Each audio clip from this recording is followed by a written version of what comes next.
इयत्ता दुसरी पाठ 7वा आकाशातील तारे.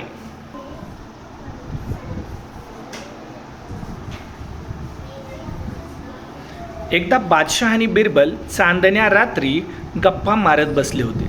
अचानक बादशहाचे लक्ष आकाशाकडे गेले. आकाशात लुकलुकणारे तारे पाहताना बादशाला आनंद वाटत होता. आकाशातील तारे पाहून बादशहाने बिरबलकडे पाहिले आणि विचारले, बिरबल, आकाशात किती तारे आहेत ते मला सांग. बिरबल समोर असलेल्या चिंचेच्या झाडाकडे बोट दाखवून पाने मोजण्याचे नाटक करत म्हणाला. ओके, सुरू. ते समोरचं चिंचेचं झाड आहे ना, त्यात जितकी पानं आहेत त्याच्या दुप्पट आकाशात तारे आहेत. बादशहा म्हणाला, चिंचेच्या झाडाच्या पानं मोजणं शक्य आहे का?